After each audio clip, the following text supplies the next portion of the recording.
Hmm? I always point people to our third episode going way back, which covered Saga Volume 1 and Sex Criminals Volume 1. We both got crazy drunk on that episode. We let it fly. I mean, it was probably the most crass episode I think we've ever done. And I had a blast. I need to go back and listen. Yeah. I won't listen to that one again. No. I've pointed people to it. I probably will. I think it would be a lot of fun. Some of the material we cover just lends itself to, for us just to be ourselves, which, we're both kind of crass and pervy. So it's perfect. Well, when you're covering a book about somebody who can stop time when they have an orgasm, things are going to get a little bizarre, right? So we let it go. Podcast Junkies, episode 75. That sounds like an amazing number. 75 episodes. Very cool.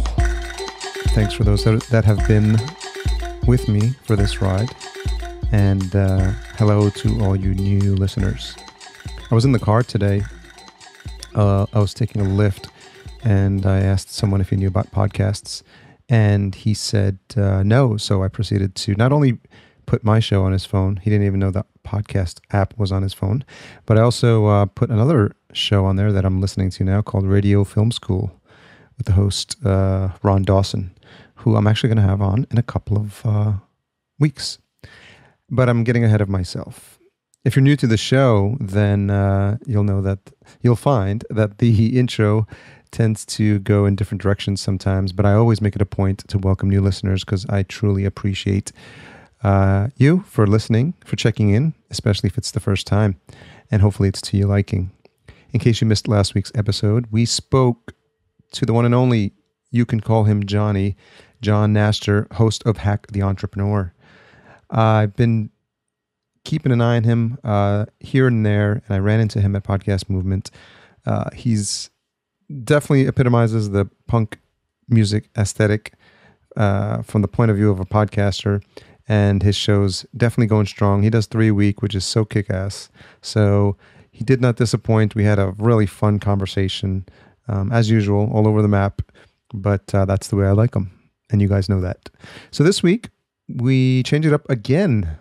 And we pay a visit to another one of the members of my new podcasting family, Podcastica.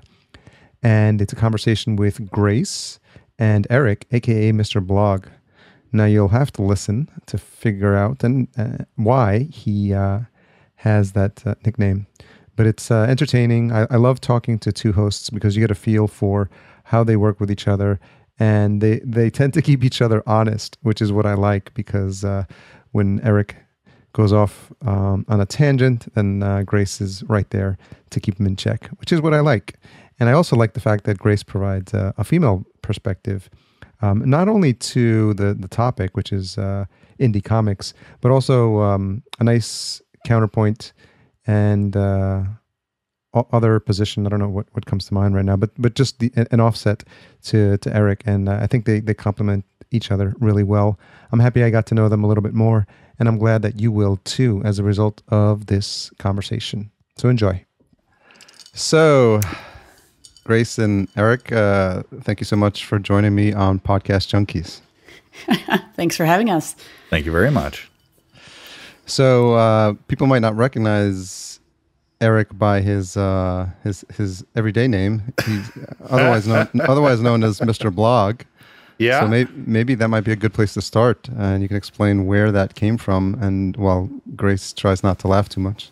Okay, sure. No problem. No guarantees. God, actually, this goes back maybe, I don't even know now, maybe 5 or 6 years. I could really go back even further. I mean, I originally went to school as an English creative writing major and got very sidelined down the road. And I've now, for the last 20 years, been working as an environmental chemist. And I pretty much ditched writing, and I ditched, for the most part, any creative endeavors. And I hit a point maybe about 5 or 6 years ago. I was feeling a little burnt out. I kind of wanted to get back into writing a little bit. And my wife was suggesting, you should write a blog. I'm like, oh, good God, every Tom, Dick, and Harry has a blog. I really had no interest in doing that. But then through certain circumstances, one of which was Inception, the movie, I saw it, loved it, wanted to talk to people about it, and so help me God, nobody I worked with, nobody I knew had even seen it, and it was driving me nuts, and I just wanted to talk to somebody about it. At the same time, Prop 8 was happening in California, and I found myself in this weird political argument on Facebook. And I don't like getting in any kind of political argument on Facebook. To me, that's just untoward and kind of gross because people's parents are there and I don't want to offend anybody. But I found what this dude was saying to be horribly offensive. So I ended up sticking myself in there, chiming in. I got a lot of really good response for that. Some other people like, dude, you should be on a soapbox in Berkeley. I'm like, come on, whatever. And then it all kind of melded together. And I finally said, to hell with it. I'm going to go ahead and start a blog where I can write movie reviews, maybe get a little political. I ended up ditching the politics pretty early. But movie reviews, music reviews, blah, blah, blah, podcast reviews, that ends up playing into where I am now. But I asked my wife, said, I want to do a blog, but I don't want it to just be Erik's blog. Who the hell is going to go to Erik's blog? That's lame. She goes, how about Mr. Blog? And you can call it BLAHG because I talk so damn much. So blah, blah, blah. So that began Mr. Blog, and I created this whole little thing about Cornelius J. Blog, and I wanted something very separate from me because I wanted to be able to say, no, this is me, but I could also say, look, I'm a nice guy. Erik's a nice guy. Mr. Blog can be a dick. I'm a nice guy. So I kind of wanted that separation at the same time as sort of a branding thing, which is, look, go to Mr. Blog's site as opposed to go to Erik's blog. Boring. Mr. Blog's site sounded a lot better. And it just kind of took off from there. And then I don't know, I kind of made a decision to make all my internet thing be Mr. Blog and anything in my real life just be Erik. And I hate it when I'm at Walker Stalker Con or anywhere, any convention, Comic-Con, and somebody calls me Mr. Blog in person. I always say, please call me Erik because I feel like a tool with somebody calling me Mr. Blog. I mean, not even my dad is a Mr. That's just ridiculous. So, yeah. There's no turning back at this point, though. No, there really isn't. So I appreciate that you're willing to call me Erik. That's awesome. Feel free to interchange it as you like. I guess if I'm being an asshole, feel free to call me Mr. Blog because that's who that is. That's why I just keep it to Mr. Blog. Grace, what do you prefer to call him?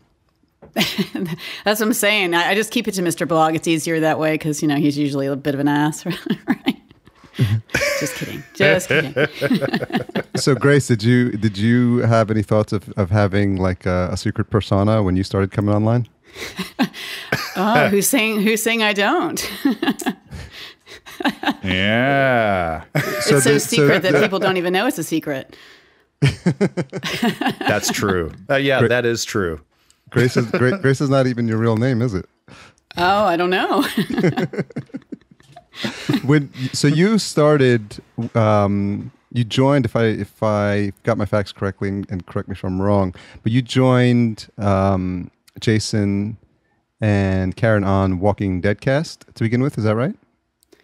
Yeah, I started out as a listener. I was a huge fan of them. I love them so much that I would write in all the time. And so I was like crazy super fan. And Jason came out here and we worked together on as zombie extras on the Walking Dead show, and got to know each other that way. And then he invited me to help with an interview for Lauren Cohen, and so I did that, and that's kind of how it all got started. And they're the ones that introduced me to Erik here. So and he's like my new best friend. So that was pretty cool. So Erik, talk to me about the moment that you met Grace, because I think you came at some point. You came on the show as well, then, right?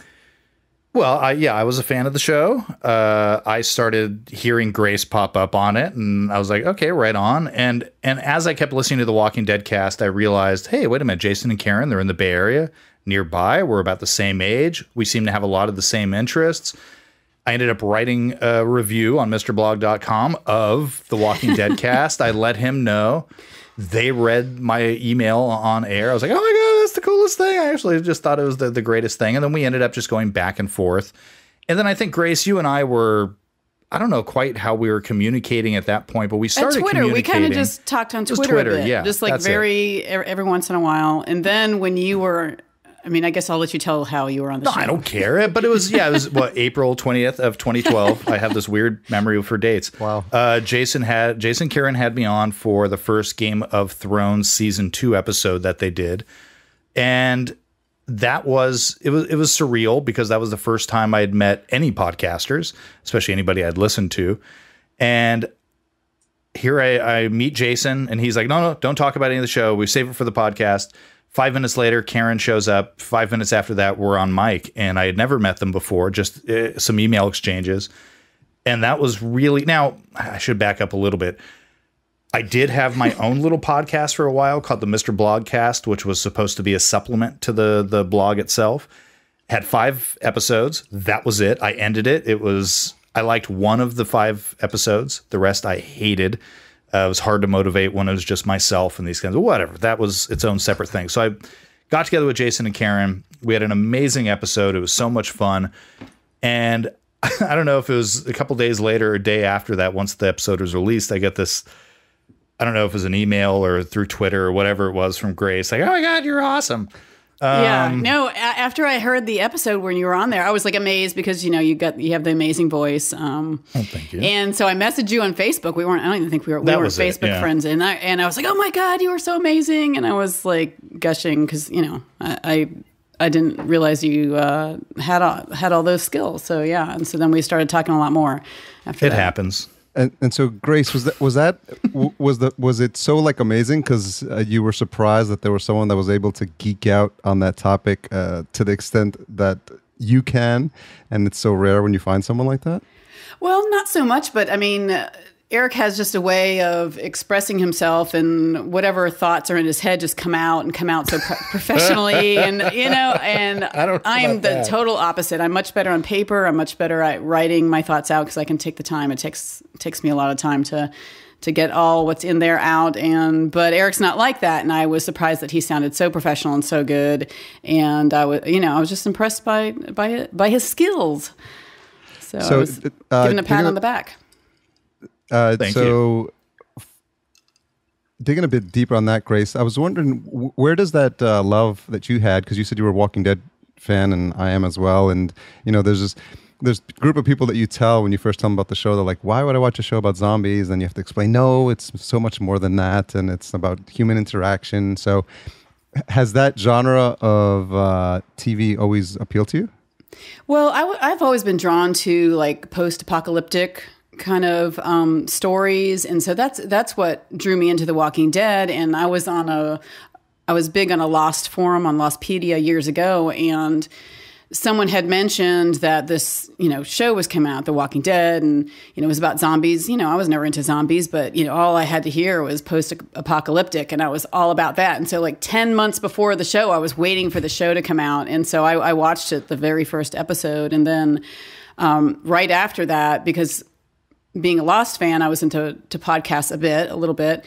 And so, after seeing the first episode and it was amazing, I was like, I have to find a podcast to, hear people talk about it and blah, blah, blah, because I didn't know anyone else watching it who was not an internet friend. And so that's how I found Jason and Karen. I listened to them first, and I listened to a couple others, and I went back and listened to the same episode of theirs again, and I just loved them, and that's how I became the super geeky super fan of Jason and Karen. And this all began. So, did you ever have any idea it would lead to where you guys are now, and that you're both the hosts of your own podcast? Erik might have, me absolutely not, because this is way outside of my comfort zone. Okay, way outside. Here's a funny story about this, and this is all sort of the birth of Under the Comic Covers had to do with. Oh God, this is really funny because Jason at some point on Facebook had asked people, "Hey, what would you like to see more from the show? What would you like added from the show?" And I don't know who suggested it. Somebody else claims that they suggested. I thought it was me, maybe somebody else, who said, hey, why don't you have a section on the show that covers the current issues of The Walking Dead, not just how it compares to the TV show. I think that was already going on. But what about the current issues? Fans might want to hear about that. And Grace, you chimed in going, yeah, that sounds like a good idea. And Jason chimed in saying, yeah, do it. So unbeknownst to me, I guess Jason actually didn't talk to me about it, but he talked to Grace. He said, he knew you were Eric's easy. Yeah, and he told Grace, yeah, Eric's in if you want to do it.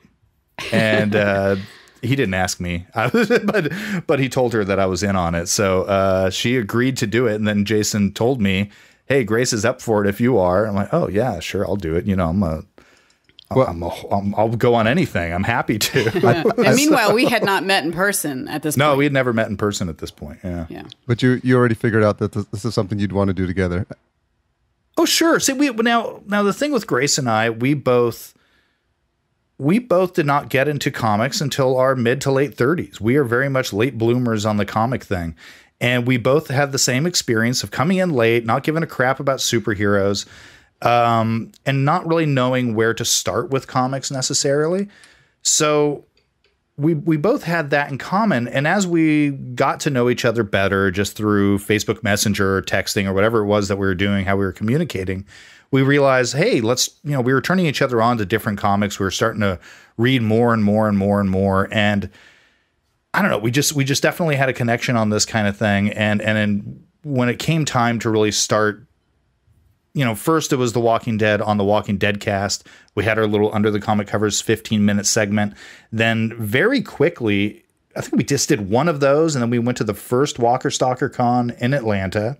That's where you and I finally actually met, which was pretty awesome. But in the meantime, listeners were writing in. They wanted to participate in the show. They're used to doing that with Jason and Karen and have feedback and that. So they were like writing into our little segment that was supposed to be like 10 minutes long. And so then Jason's like, well, I'll give you just like the separate episode. And so that's what we started doing, separate episodes, but still being released under the Walking Dead cast.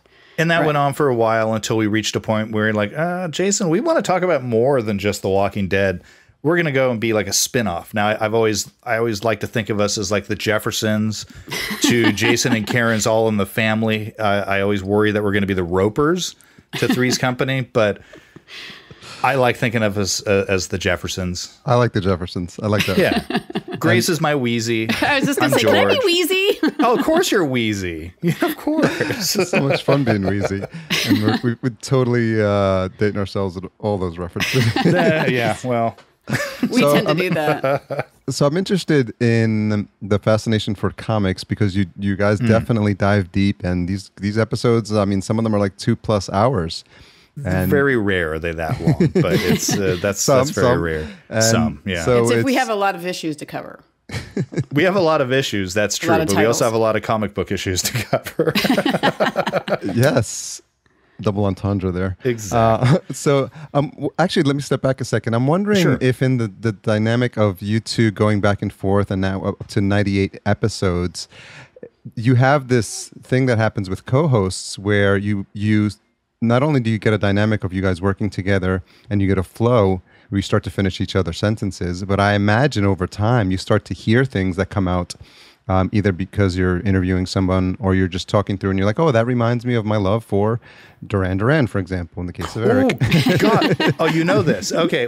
Oh, you just listened to the interview. Okay, gotcha. Okay. I'm like, how'd you know that? Oh, my God, I love Duran. And by the way, my last name's Duran.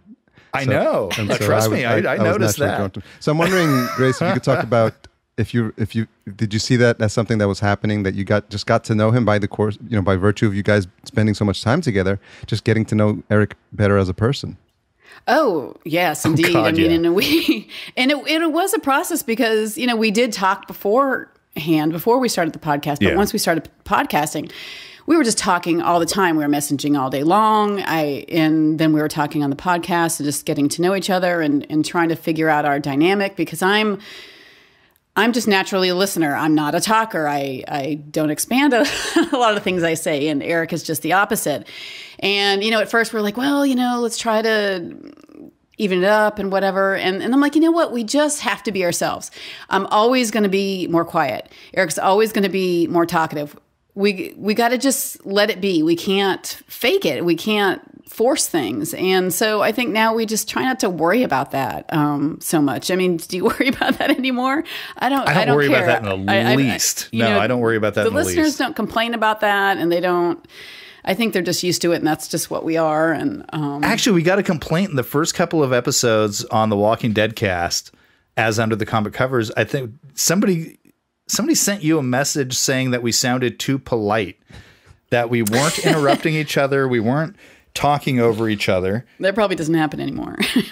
No, not at all. And I think that was kind of a wake-up call right then, was hearing somebody saying that, and I'm like, oh, well, all right, I guess we don't need to be polite, and we'll step over each other constantly. That's actually one of the things I edit out a lot, is me interrupting Grace, and her she knows now just to keep talking. Just ignore me and keep talking. I'll edit it out. If I actually have a thought, I can keep talking, but he knows really when to step in. He can tell when I'm starting to taper off, and he'll just like swoop in and just But just you take do it. the same damn thing, especially on our closing thing at the very end of the episode. I will go on a rant for 5 minutes, blah, blah, blah, and I'll say something, and then she knows to pick it up immediately. And I'm like, how the hell did she know I was done? But she knows. I mean, we don't have visual cues at all. She's in Atlanta. We don't do the video thing.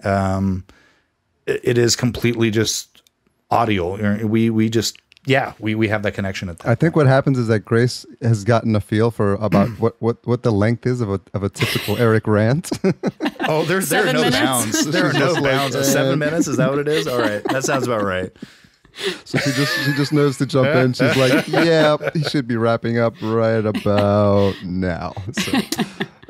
That's probably right. Yeah. So what's interesting is, I mean, you've probably experienced this. When you start the podcast, there's no rules, and you want to, you're trying to feel yourselves out and how you should respond and whether you should be cursing or not and things like that in the beginning. And then I think you'll find when you listen to the first one, people, podcasters are just very formal because it's like, oh, hello, thank you for joining our podcast, and then later on you're just like, fuck it, whatever. Whoever we scared away, we're going to scare away. And whoever is drawn to just our natural banter back and forth are the real fans of the show. And I'm sure as you guys get more and more feedback, and I know there's people that write into your show on a regular basis that you shout out to. So I think if you could talk a little bit about just, did you find that you just relaxed more as the show went on? We were really lucky. I mean, I don't think there are too many podcasts, going back to this Jefferson's notion, that has such a great lead in that we already had a bit of a built-in audience because we showed up on the Walking Dead cast. Yeah. Because of that, it allowed us to, we cribbed a lot of our format off of how Jason and Karen have their format. So that was already taken care of. Yep. The fact that we cover the books that we do cover, such as Saga, Sex Criminals, The Walking Dead, none of these are anything less than adult. So we never had any issue with the fact that, we're going to be cursing. We're going to be talking about some very adult material. I always point people to our third episode going way back, which covered Saga Volume 1 and Sex Criminals Volume 1. We both got crazy drunk on that episode. We let it fly. I mean, it was probably the most crass episode I think we've ever done. And I had a blast. I need to go back and listen. Yeah, I won't listen to that one again. No. I pointed people to it. I probably will. I think it would be a lot of fun. Some of the material we cover just lends itself to, for us just to be ourselves, which, we're both kind of crass and pervy. So it's perfect. Well, when you're covering a book about somebody who can stop time when they have an orgasm, things are going to get a little bizarre, right? So we let it go. And it was like it was pretty much right after that episode where we got one of our first iTunes reviews or something like that, where somebody basically referred, I still love this, my unbridled passion. I loved that. I mean, oh my God. I'm like, that's it. Yes, my unbridled passion. I thought that was fantastic. And it was just like, oh, somebody gets it. That's kind of how I felt about it. And so I don't know. I think that really early on, we already set that tone where, like Grace, you were just saying, she knows when to just let me go off and do my thing. And she also knows at the end of the episode when we're saying, it's okay, I'll talk to you tomorrow, send me the file. You might want to edit that out. She knows when to say that. That one part where you said that, you might want to edit that out. And I've come to really trust her on that. I generally do. Only like 2 or 3 times, though. No, that's happened a few times, but that's fine. And even recently, I've self-censored myself a little bit, and I've edited things that Grace wouldn't know because neither one of us even listens to the show anymore. I've relied on her good sense sometimes to tamp down my wily ways. Your enthusiasm. My enthusiasm. Yes, his passion, his passion, because Eric does have a lot of passion, and he tends to let it fly. Where I'm more reserved, and for the first time on our last episode, was it last episode or 2 episodes ago? 2 episodes ago. 2 episodes ago, where I actually teared up. I cried, which, for Eric, that's like every 7th podcast. Oh, bullshit. I think I've only done that once. It was a great episode. I was weeping like a baby. Well, I was going to bring that up, Grace, because it's funny because I heard Eric talk when he was talking to Rick Remender about the fact that happened. And I think a lot of times we'll start digging into the comics aspect of it. When people think about, I'm reading a comic, typically people who don't do it a lot or don't know a lot about these indie comics don't realize, the depth to which these authors and these artists go when they're crafting these stories. So I'm wondering if, what it was about that recent episode that you did read that affected you so much. Well, many of the series that we cover, they do talk about some heavy topics. It's not all action and go, go, go. A lot of it's dealing with a lot of human emotion. And, we cover stuff that, these creators are insanely talented, and they can bring the emotion and the human element to the story. And if you're reading it, you cannot help but get wrapped up in the story and in these characters and invested in the struggles that they have. And it was just a particularly meaningful struggle. And it was depicted so beautifully, both visually and just metaphorically and all that. And it just got me. It just hit me. And a lot of times I will feel emotional when I'm reading, but not by the time I've read it several times and the podcast comes around. I'm not. I can tamper it down a bit, but yeah, as I was talking, I was just feeling all that emotion, and it was just coming out. And I can't remember what your question was. No, that was it. It's a testament to the skills of the writers to put something together that affects you that much. And it sounded like that happened to you as well, Eric. Yeah, well, that is specifically and exactly what drew me to comics in the first place. I always was very much a literature snob. I turned a stinky nose to comics. I did not think they were worthy of any real attention. I thought it was all just superheroes and capes. Steroided out dudes and capes, and it was like, what? I remember in the 90s looking at Spawn, and I'm just like, I don't even know what those body parts are. There's so many veins. That's just gross. I don't know, how homoerotic can you get? Which is fine. But it was just one of these things where it didn't appeal to me in any way. And then specifically it was reading Watchmen.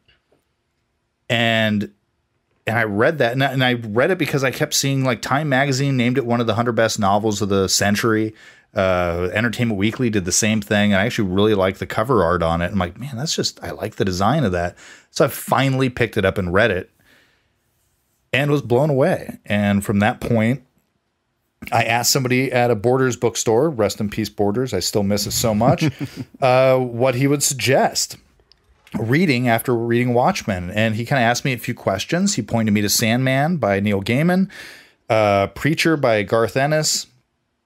I can go on and on with the list of the first ones that I read, which were then going back through the last, I'd say 30 years of greatest hits of comics. And I realized the extreme depth and intensity that can be had in this medium, and that it was a big lesson for me in that it doesn't matter what the medium is. If you can tell a good story, that's all that matters.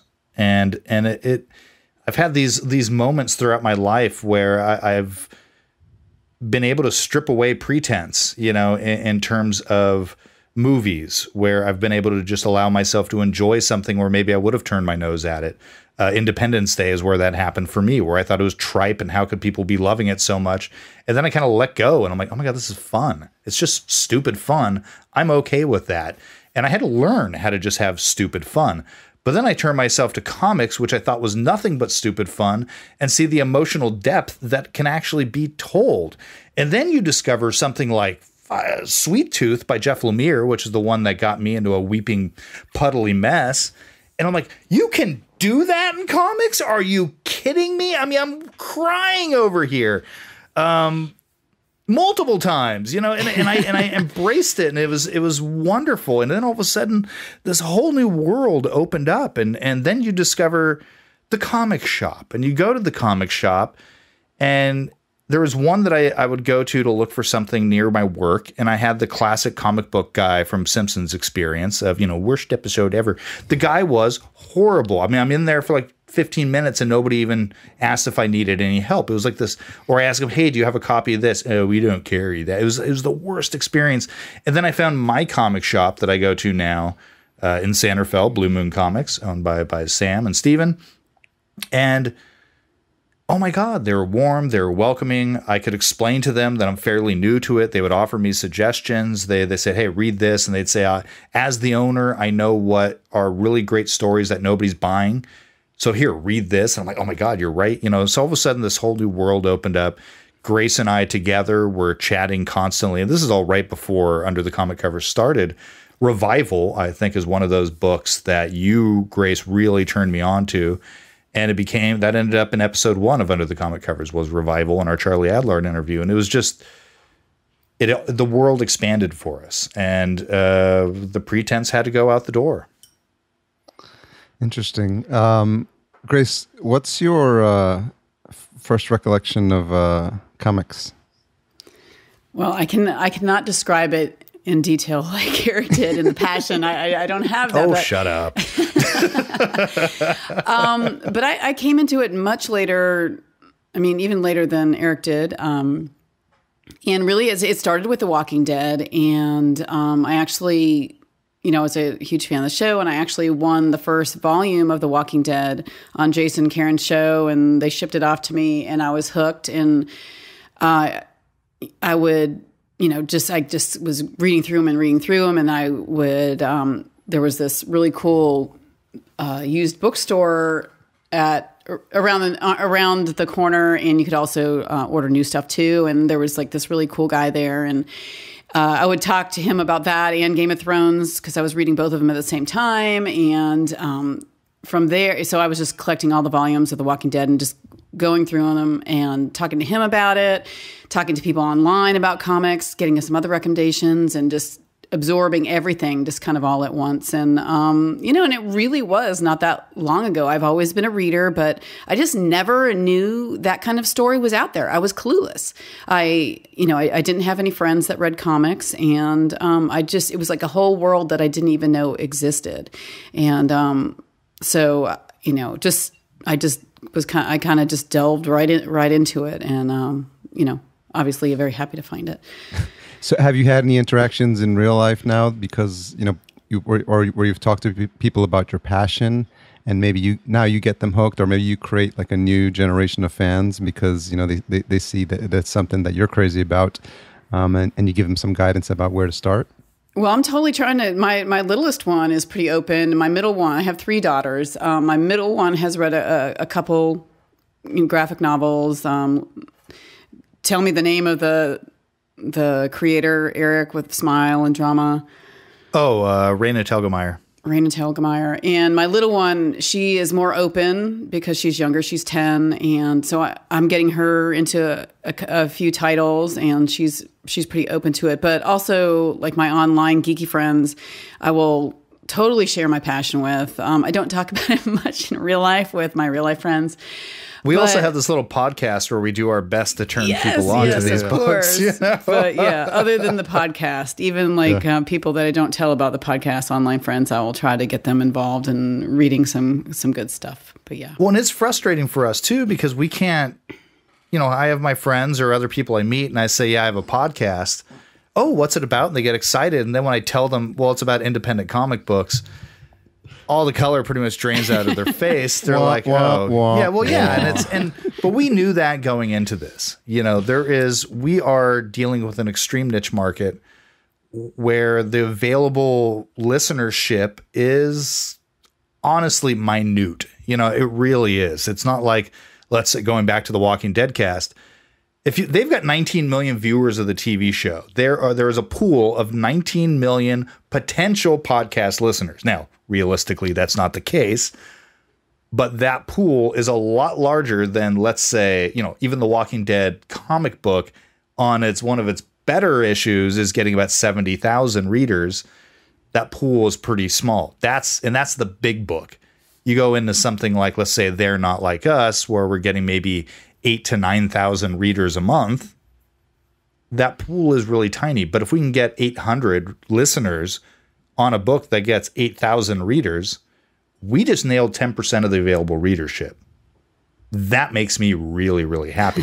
What makes me even more happy are people who aren't reading that book, who for some ungodly reason, and I don't know why people do this, still listen to the show even though they're not reading that particular book, who then get turned on and start reading that book. So I'm like, fuck, well, cool. We've done something good. And that makes me really happy. And the fact that the majority of some of these new readers are women in their 30s and 40s, best win imaginable. Some of it, we bring that fear of missing out to our audience. And Yeah, so when we're covering things and they haven't read and we're like geeking out about it and all excited, that they can't help it, like want to check it out. They'll listen to it and they might take a couple episodes, but then they're like, oh, I got to check it out. So, that really helps. And that in turn gets the attention of the creators who now we're beginning to realize, holy crap, they've been listening to us. They know what we're up to. They know what we're doing.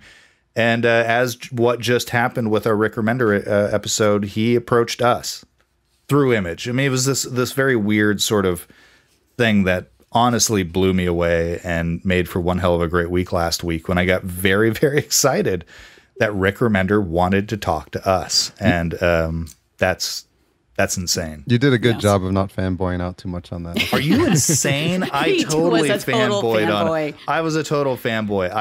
You held it together. I appreciate it. But no, I was a mess on that one. And I was so excited on that interview.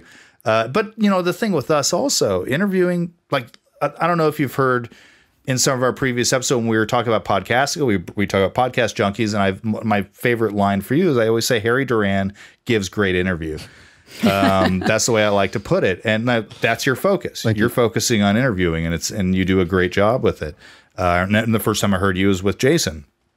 Loved it. And I was like, oh crap, this guy's really good. He knows what he's doing. Me or Grace, I don't feel that comfortable with interviewing. I'm okay with having a conversation. As we established, Grace, I love talking. I also love listening, but I do love to have a conversation. But when you think about it, Eric, like the first time you reviewed a comic, I'm sure you were probably stumbling over your words a bit because it's not something you've ever done in public. Maybe to your friends you talked about it, or maybe it's just something you're so passionate about you just slid into it like a pair of old shoes or something. He never stumbles over his words. No, I think I have a sometimes people have a personality that just makes it easier to slip into the performative side of life. I have always enjoyed being a performer in one way or another, whether it's I did some theater back in college, whether it was playing music like I did throughout high school and then I'm into college as well. I enjoy the performative aspect of life. He was made to sit behind the mic. You were. I love being behind a mic. Yeah. I mean, I really do. I'm the most comfortable behind a mic. I was talking recently. I'm taking some voice acting classes at a school for voiceover and this kind of thing. And I was talking with some of my fellow classmates. Recently at an improv class, and I didn't care much for the improv class, partially because the whole class was not in the booth. It was in front of everybody, and it was just doing these great acting exercises or improv exercises and talking in gibberish and trying to tell a story in gibberish. And so, put me in the booth. If I'm in the booth with that mic in front of me, man, I'm in like heaven. I just feel very comfortable in there, and it's serving me well, and it's serving the podcast very well. So I feel very comfortable behind a mic. Reviewing a comic was easy. That was fun. Yeah. I really didn't have a problem with that. Talking about The Walking Dead or Game of Thrones, if it's something I really enjoy and I like talking about, put me in front of a mic. Capture it. It's fun. Why not? Same for you, Grace? Is that where you're most comfortable? No, that's probably where I'm least comfortable. But as the the episodes go on and on, at first I was very, very conscious of the mic and even more inhibited than my normal inhibited self. But now I kind of forget about the mic a lot of the time, and I'm just sitting there talking to Erik, and so it's easier. Words will never come easy to me, but I'm not uncomfortable in front of the mic anymore. In that aspect, on our podcast, but words don't come easy to me. So it's always a constant struggle. We've been doing this every Thursday night for the last 2 years, with a very few exceptions. Yes, we've taken some time off, but even then, we'll try to fill in the gap in some way. So you've had 2 years of experience, many hours of sitting here talking to Erik. So it's become kind of a second nature. But in any conversation, I'm not especially I don't especially have a way with words, but it works. Well, I think there's a dynamic between the two of you that is just, I assume, just gotten better over the years, and I think it's a testament to the fact that you start to have people that are regular listeners to the show, and now I think you alluded to one or two of those on one of the episodes that they're the people that are always call in, always have a comment, and so as niche as the podcast is, what's beautiful about podcasting is you can create a podcast about the most random, niche, out there topic in the world. And the surprising thing that happens is the people who are drawn to that topic will find your show, and then we'll have this moment where, like, holy shit, I found my tribe, I found my peeps, I found like my fellow geeks. We were I think you were talking about how David Bowie had passed, and he's how he gave comfort to the freaks of the world, right? And so like with a podcast like this, like everyone who geeks out on indie comics and some of the ones that you cover, they feel like they found their home with you guys. Well, and our listeners have always been like super important to us too, and just that communication with our listeners is something that we really strive to help along. And sometimes they'll email us about stuff that has nothing to do with the podcast, and we love that. Hearing about so and so's turkey dinner or whatever. Grandkid being born. That's so cool. Super special. It's like it is so niche, and so we do have some listeners that are so loyal and so supportive of us that it is like a little family, and that's wonderful, and I love it, and that's what makes it rewarding when you can put a face on the listener, when you feel like you're talking to someone and they're not afraid to talk back. And it just makes, I think it gives the podcast a whole different dynamic when you have that back and forth communication. And that's funny that you bring that up specifically. Like, one thing I know that I hear a lot of podcasters talking about, and specifically just when it comes to radio standards and podcast standards, referring to your listener. I know you do this. You refer to your listener, the very specific one. Grace and I have talked about this. I said, fuck that. No, we talk to our listeners because I want everybody to know you're part of a community. Yes. I'm not just talking to you. I'm talking to all of you, man. So, and occasionally they talk to each other, which is really amazing. That's really cool, too, when that happens. That blows me away. But no, we do have this amazing group of listeners who've been really the foundation for the whole thing since the very beginning of this. And we love them. We do get these weird emails from people telling us things about their personal life. I'm like, really? Why the hell? Or some young kids, 15 or 16, sometimes reaching out like, hey, I have an idea for something. What do you think? I get really uncomfortable with those sometimes. I'm like, dude, no, I'm not a tastemaker in any way. Your future in our hands. No, we can't. God, no, that's a mistake right there. I mean, even my poor kids, I feel bad for them on that. Not much less you. Come on, I'm not a role model for anybody. But it's been really, really. That does make all the difference in the world, is hearing back from that group of people that we do hear from a lot. And I get a little bummed out when sometimes people we had heard from a lot suddenly kind of disappear off the face of the earth. It's like, what happened? Did we upset them? Humorously enough, I even had a recent funny thing. We had one fellow who was listening to us from day one, who kept making a lot of recommendations for what he wanted us to cover. And we kept explaining to him why we weren't covering this certain book, and he was getting more adamant about it. And then eventually he got mad and referred to us as a nerd circle jerk that's just fanboying out on everything, and we're not covering the good books that we should be. And he's done listening to the show. All right. And then I heard a letter on another podcast saying, you know, unlike certain other podcasts who are just a nerd circle jerk. I'm like, oh my God, really, dude? You're going to spread that? Okay, we let it go. It's become a bit of a running joke with us. And I made a recent post on Reddit. I was actually responding to somebody looking for new Image comics to read. So I said, hey, I happen to host a comic book or a podcast called Under the Comic Covers. And a few days later, I see a text from somebody, these guys are just fanboys, this and that. He even stopped reading this one book. And I'm like, oh my God, I know who this dude. I knew it the moment he referenced that one book and said something. So I actually engaged him in Reddit. And Grace, you don't know how it all ended up. I sent you the first couple of things. He kept going.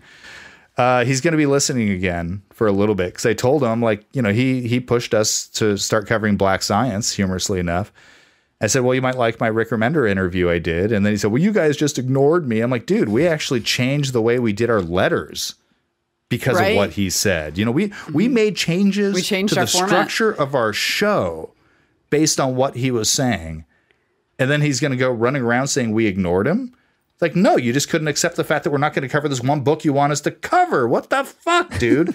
But which really needs an entire podcast unto itself. It's like trying to cover Game of Thrones and 12 other TV shows. It's a complicated book, but it would just be very difficult. But it was just one of those things. And ultimately, you don't even read it anymore. So it's just not something. We always had the agreement with each other that we're not going to cover anything unless we both like it and both agree to cover it. We don't want to get negative.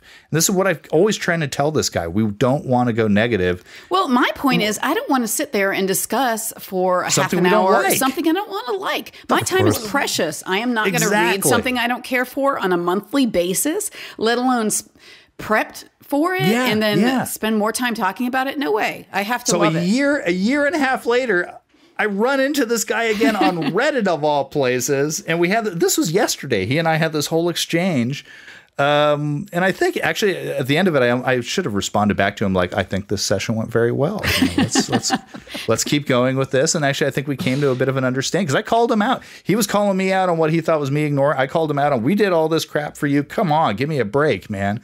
But it was actually kind of nice. And the fact is, you know, Grace, we've talked about my passion, but we can get passion out of our listeners as well. And I love that. Even if it's angry. So be it. We're not going to be able to make everybody happy. That's impossible. And I'm not going to try. I'm not going to try. Sounds like you two need to hug it out. Oh, me and this dude? Maybe. I don't want to hug him. I don't like touching people. No, I'm kidding. Yeah, and well, that could all fall under the category of, you know, because of my podcast. And there's a guy that I listen to called Dave Jackson. He loves, you know, asking people for their because of my podcast story. So it may have been something you touched on already, but I'm wondering, Grace, you know, do you have something that you can attribute directly that was, you know, kind of cool that happened that you can say it happened because of the podcast? I have no idea. Oh, okay. Can I offer up some suggestions as to what, because of the podcast, we went to Image Expo, met a whole bunch of the creators. We got press badges for San Diego Comic-Con. Met even more of the creators that were sitting around drinking and hanging out with, again, a bunch of the artists and writers and colorists of people that we thoroughly admire. And the best thing really was like at Image Expo when it was our first time meeting a lot of the creators that we enjoy, is one of them recognizing us. And for those of you who don't know, our little cartoon faces are our podcast art. And so there we are standing right next to each other, of course. And he like gives us the nod, like, yeah, I'm coming over there next to say hi to you, because he recognized us from our podcast art, which is funny and amazing. And at the same time, what was funny, when that happened, I was trying to look up his picture because we knew he was there. And I'm looking up his picture on my phone going, well, I don't know. Is that him? What do you think? And you're like, yeah, I think that's him. And then he gives us that nod. I'm like, oh my God, that was him. totally We're such geeked out. dorks. That was great. That was an amazing thing, and it was so cool. Those are and those are very cool because of my podcast events. oh, they've been amazing. I mean, Grace, you and I have moderated panels at Walker Stalker Con quite a few times. I mean, me more so than you, but you've done quite a few as well. You and I got to moderate a Jason Momoa panel where Jason Momoa looked at you in the eyes and yelled Dothraki as he was doing it. And I look over and Grace is in this pool of womanly moisture. And I'm just like, holy crap, man. Even I'm like, I think I need to have sex with this man. This is just so fucking awesome. I mean, it was glorious, you know. It was. I mean, the humidity in the room went up by 60% when he did that, and he's looking at you in the eyes. Yeah, that might have been one of the top moments in my life. I actually think that was excellent, man. And you and I did Comic Book Men together. Well, we moderated the panel for Comic Book Men together. Yeah, watch your wording, buddy. Hey, I'm watching it. So, no, I think there have been a lot of very cool moments that have come out of this podcast for us. I think Grace was just being modest. Yeah. I just have a terrible memory. She relies on me to be the one to go, as she looks all cool and collected. She lets me be the idiot. So that's the fanboy out. Pretty much. Yep. Yeah. Very cool. I'm wondering what has got you both excited, because 2 years is a long time in podcasting, and what happened with your first podcast, Eric, was that it pod faded. That's the correct term, it pod faded. And it typically happens. It's funny because it typically happens within the first 7 episodes for people who start a podcast. If you can make it past 7, I think the next milestone is 25, and obviously you guys are well past that. But you talked about some ideas you might have as you hit 100. But talk a little bit about the future, what you have planned, and what has you excited. Honestly, just doing the same thing that we've been doing. We have found ourselves in the very good graces of Image Comics. They are very aware of us. They help us secure some interviews. I do think more interviews are maybe coming because of this. But other than that, I'm super keen on keeping things consistent. I'm definitely of the mentality of, look, if it's not broke, don't try to fix it. And I think we have an extraordinarily good thing going on. I'm not looking to necessarily do anything too much different, to be perfectly honest. I think growth can be a little overrated sometimes when things are going really well. Grace?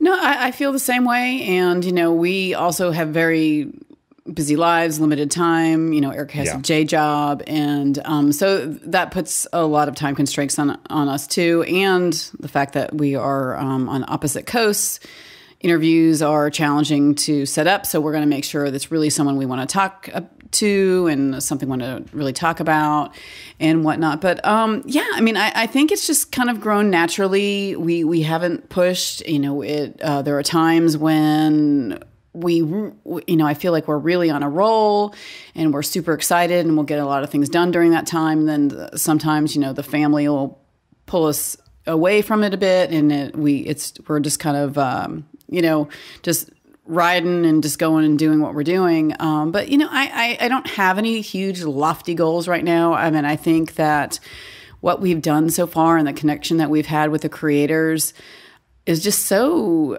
far beyond what I ever expected that, I don't even know. I'm just kind of, I think I'm just at a point, I'm just thankful for where we are right now and for what we're able to do. So I'm good. I'm happy. It's a platform for Eric to talk about his music tastes as well, right? I do my best to kind of keep that just sort of tucked under because, on the DL. Copyright law and whatnot, but it's it plays a part in the show as well because that you guys you obviously we're talking about David Bowie recently, but there's there's music. Your intro music is fantastic. You gotta pimp that a bit. No, absolutely, because that is very specific to me in terms of Romanowski, the fellow who does our intro and outro music. He is actually a very good friend of mine who I've known for a very long, actually, my wife's ex-boyfriend, interestingly enough. But we were all roommates together back in beginning in '93 for about 3.5 years. Myself, my wife, her ex-boyfriend, and 2 other dudes. Big old house in San Francisco. But Roman, that's what you do in San Francisco, right? hey, it's the way it goes. But he's a great guy. He's one of my best friends. Roman is an amazing artist and DJ and music producer. And when I needed some music for the podcast, I said, "Hey, Roman, do you mind if I use Lord of the Pants?" That's the name of the song. But you were trying off out of his different things album. and I was trying to do out different things. yeah. And then I don't know what made you think of that. And you're like, Grace, listen to this. What do you think? And I was like, oh my God, that's it. And we were both just knew as soon as we heard it that was it. And then, you talked to him. And it was me going through Roman's collection, knowing he'd give me complete permission to use whatever I wanted. And he's been amazing about it.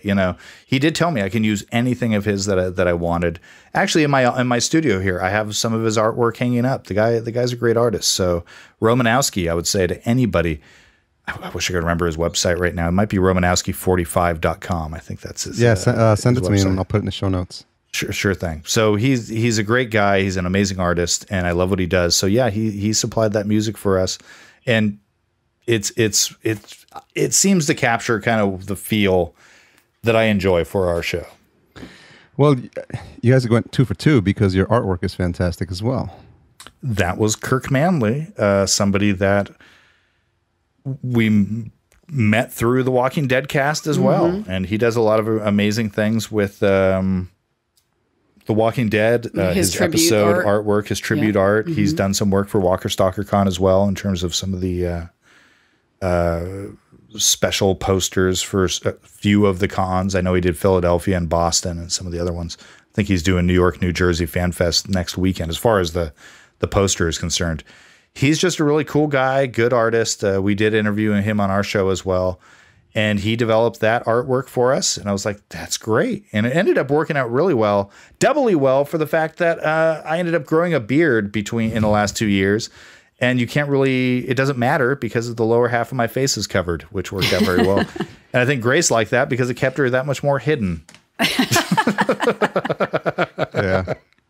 No, it's fantastic. I mean, having seen tons of podcast artwork, having seen people who start podcasting and they don't put any thought to it, and they just, it's the 2 Guys in the Basement podcast, which, wears thin after like half an episode. So Sure. the fact that you took the artwork seriously, you took the music seriously, and you picked something that you guys can obviously continue to talk at length about as a topic. I think those are all the different pieces that come together to create a show that really has the listeners coming back for more. And now credit where credit's due. Hold on, a lot of that has to do with Jason. Jason Kabasi really he helped form us and shape us and he led us along the way, and he insisted that the music not just be generic Apple music, which is what I was tinkering around with on GarageBand, and to get something original.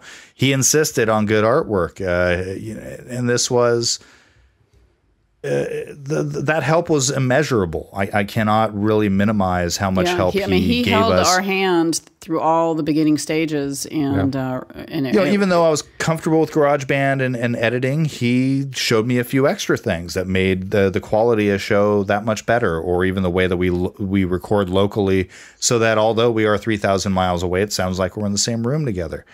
So again, credit where credit is due. As far as the artwork, I have to say that Eric, and I don't know if you've thought about this lately, but one of the things he really liked in the beginning about the artwork is that it showed that we had a girl. He was like really big. See, we have a girl. No, absolutely. That to me is a huge deal. I mean, that was why I started listening to the Walking Dead cast, was because of Karen's presence. Me as well. I do not like listening to podcasts with 2 guys broing the fuck out. I just don't like it. I'm not interested in a sausage party.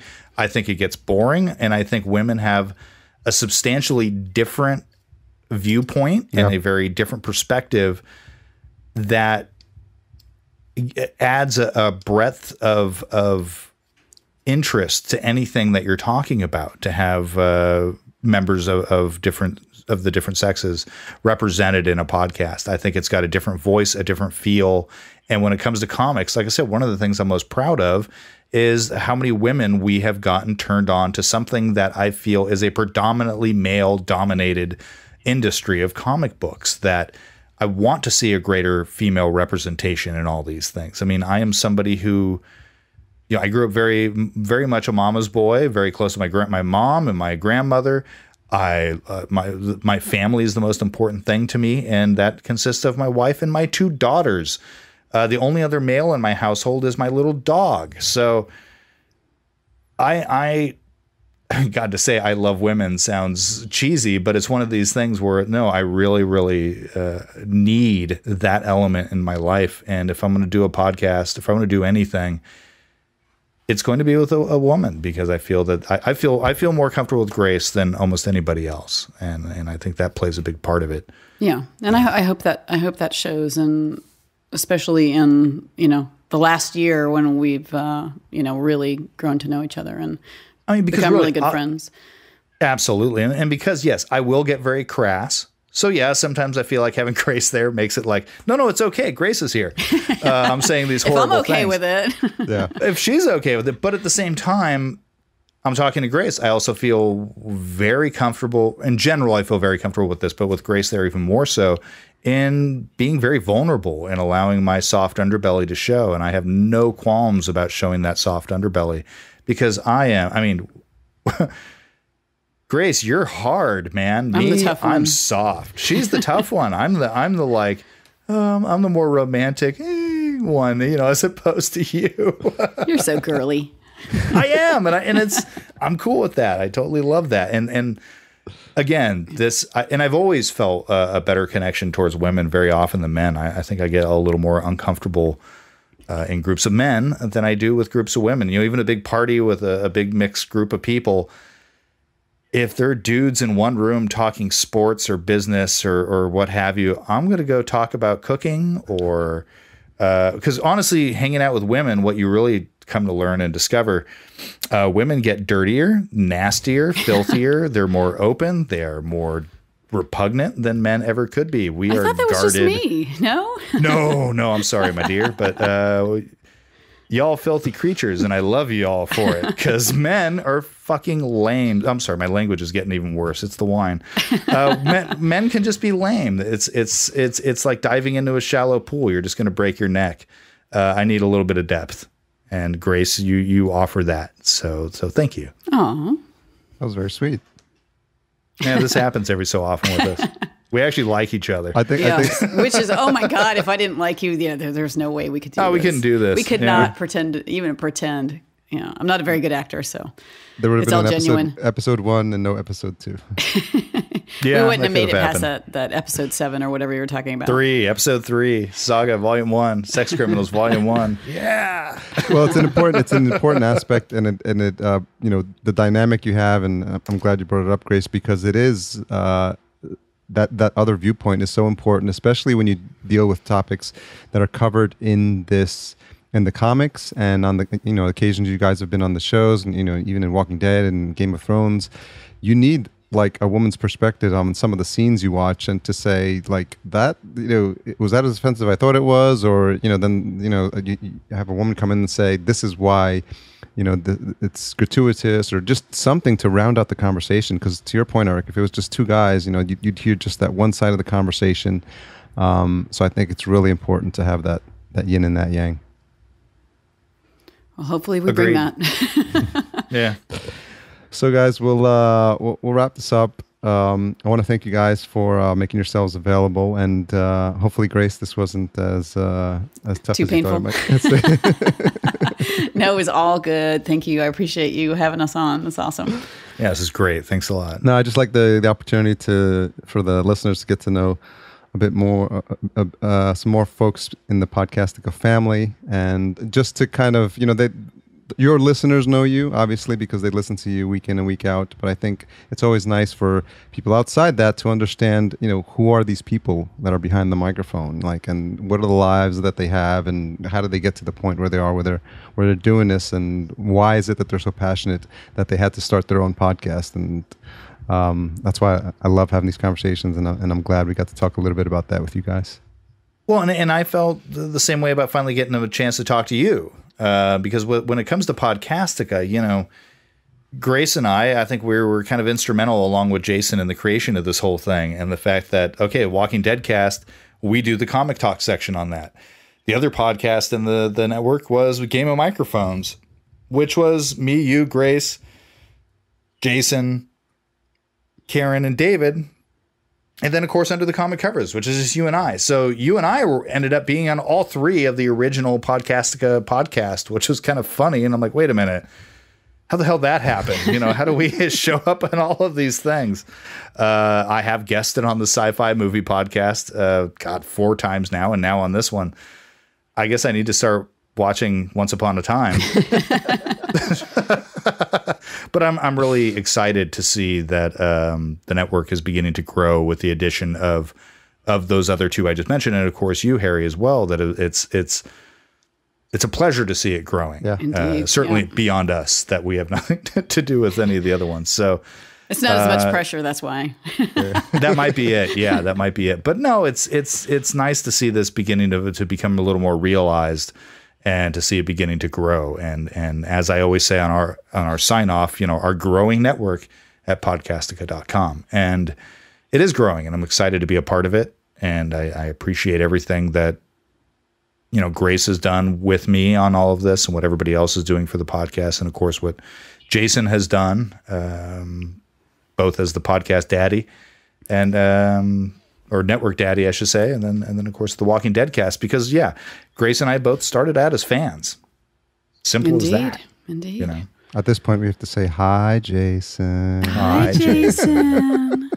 He's probably blushing big time right now. So no, he's not blushing. He's like, yeah, they better mention me. No, I'm kidding. He's used to our fanboying. He's used to us fawning over him. Good God. Right. Yeah, the good things are going to happen. I'm excited about 2016. And as we look to grow the network, I'm sure we're going to make sure that everyone that comes on board has that same level of enthusiasm that we all have for podcasting. And we'll see. Can't wait to see where it goes from here. Yeah, exciting stuff, huh? So where can folks track you down online?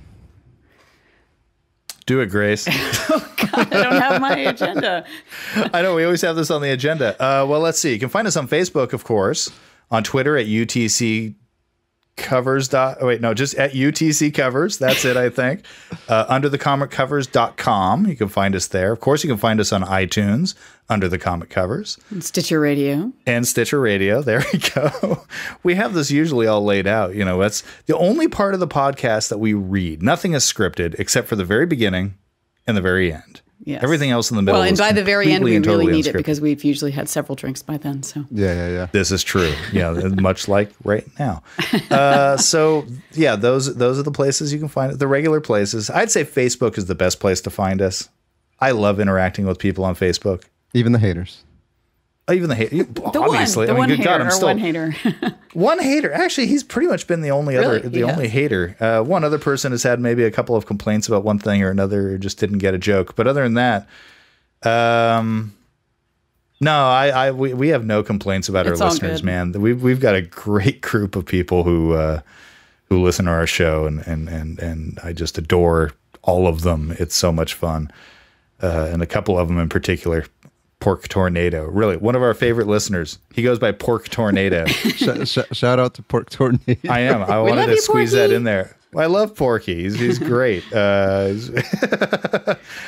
have a listener who goes by Pork Tornado. I love that. Well, best of luck with the show, and looking forward to what you guys are doing with the next 100. Awesome. Thank you, Harry. Okay. Thanks a lot, Harry. All right. So whether you are or were a fan of comics, I think you got something out of that interview. And even though I'm not a diehard comic aficionado, I mean, my earliest recollection would tend to skew more towards the popular ones like DC and Marvel. I still enjoyed the conversation because I think it touched upon their passion and how they came into comics later on in their life. And just more importantly, what the podcast has done for them and who they've been able to speak to and the conversations that they likely didn't imagine themselves having, you know, a year and a half, 2 years ago when the podcast was just a twinkle in their eye.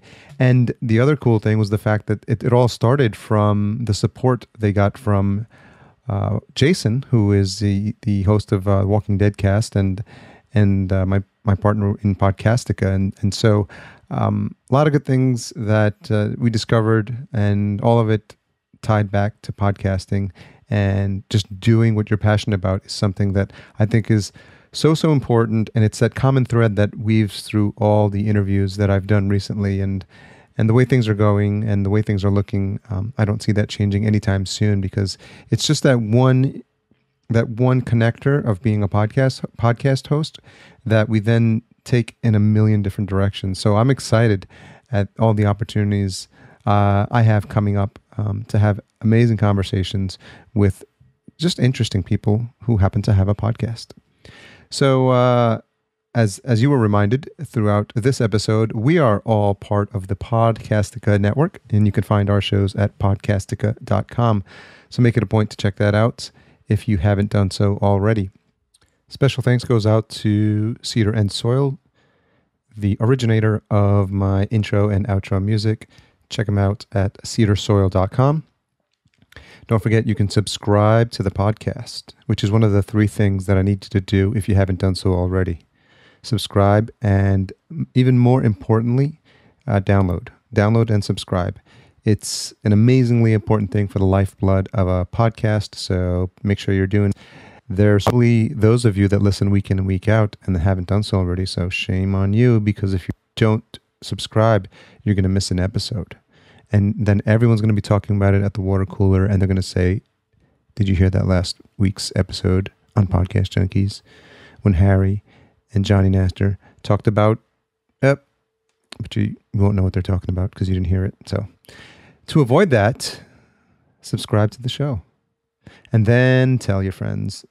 So the next week at the water cooler, when you're the one telling people, hey, did you hear about that episode where Harry recorded the interview and they were in Esprit Devora's car and they were laughing their ass off and it was one of the most funniest things I've ever heard?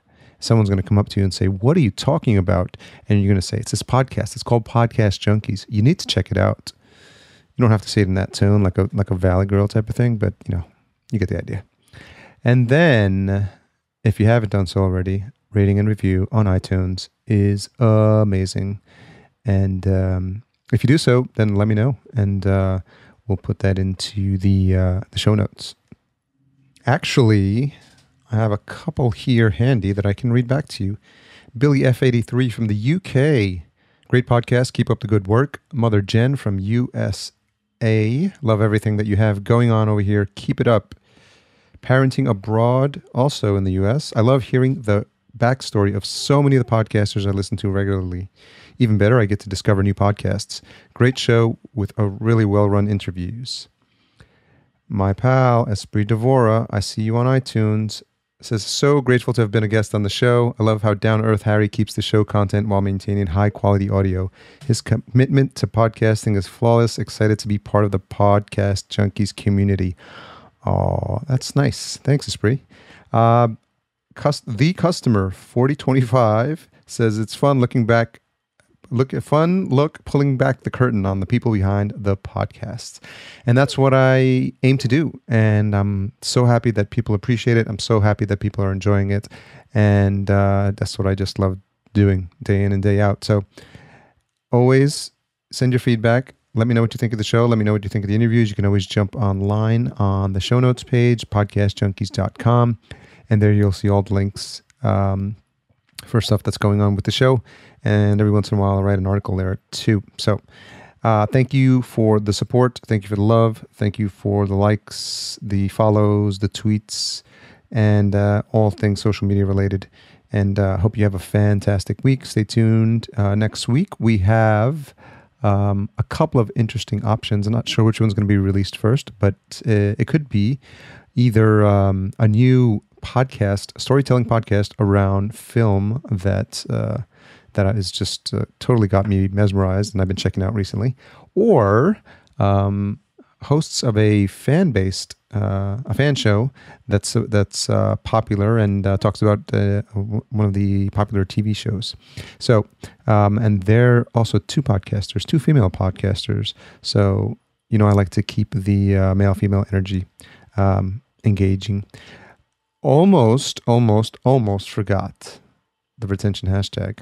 So we're going to do hashtag comic covers in honor of Erik and Grace, COMIC, COVERS.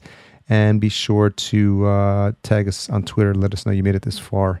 I appreciate it. And so does everyone else in the podcast universe, aka the Podverse. I think that's it. Why are you still here? It's like that TV show when or the movies, the credits, when the credits finish, and then I'm still here. Still? Really? Okay. Bye.